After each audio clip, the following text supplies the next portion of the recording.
Hey guys, Vazzy back here, and it looks like we have one last trade to look at here tonight. That is that Noah Hanifin has finally been traded from the Calgary Flames to the Vegas Golden Knights.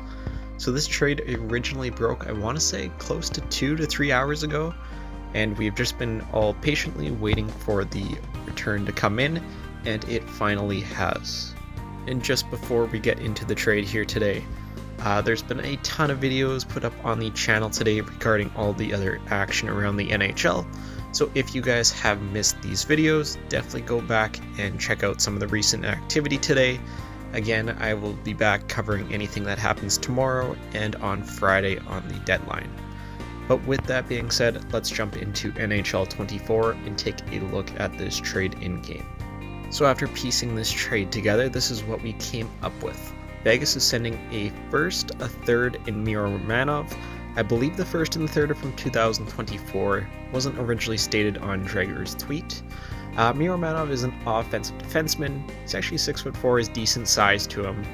His overall offensive numbers actually aren't too bad, but he really hasn't got the chance to prove himself full-time at a NHL level. Whereas going back the other way, the big piece of this trade, that being Noah Hanifin. In-game is rated 86 overall with high top 4 potential. So Noah Hanifin is one of those guys who is a absolutely incredible two-way defenseman. He is quick on the puck, he can just do really anything needed of him and play in any situation that you ask of him. And for the most part, offensively he's not horrible as well. You can normally rely on, around a 40-ish point pace for him, which isn't bad for a defenseman, especially when they're bringing a very solid defensive game to the table. And I gotta say, I actually thought the return was going to be a little bit larger going back to Calgary. A first, a third, and kind of fringe NHL player. I thought that Calgary would get a little bit more for Hanifin.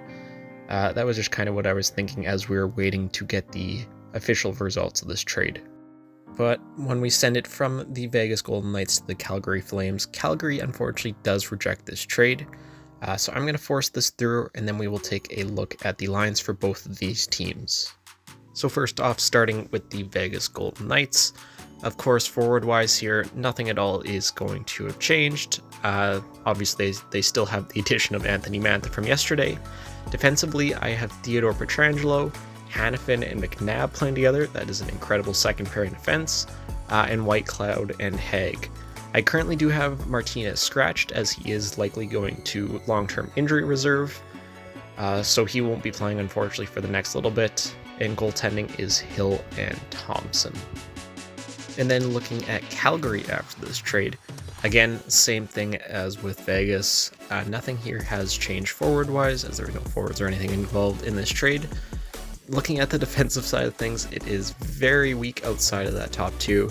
Uyghur and Anderson are incredible, but the bottom four is definitely not great. You have Miromanov there is your sixth defenseman, and obviously in net it is Markstrom and Vladar. I wonder if Markstrom will still be a Flame after this week. And then just in closing here, I wanted to give my thoughts on the trade. So overall, Hanifin going to Vegas just makes them so much stronger.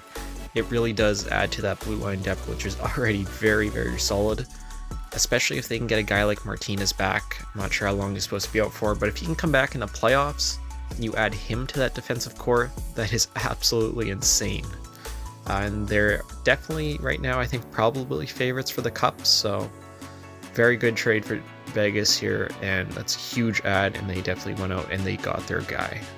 And from the Calgary side of things, again, it's more or less pretty similar to what we've said in the past regarding selling and just getting future assets back for a guy who's not going to be staying with you. Again, in this case, I find it a little bit more similar to the Vladimir Tarasenko trade that happened earlier today, where you do get some assets back, but I think you probably could have got a little bit more for Hanifin. I don't know, maybe a better prospect, maybe another pick in there. The return felt a little bit low for me on the caliber of a defenseman like Hanifin, but that's just my thoughts on it. As always, definitely let me know, what do you guys think of this trade in the comments down below. Do you guys think Vegas is definitely going to be a repeat Stanley Cup champion here now, as they continue to add up until the trade deadline. Let me know all that in the comments down below, and I will likely see you all tomorrow with more breaking news trades. I will see you all in the next one.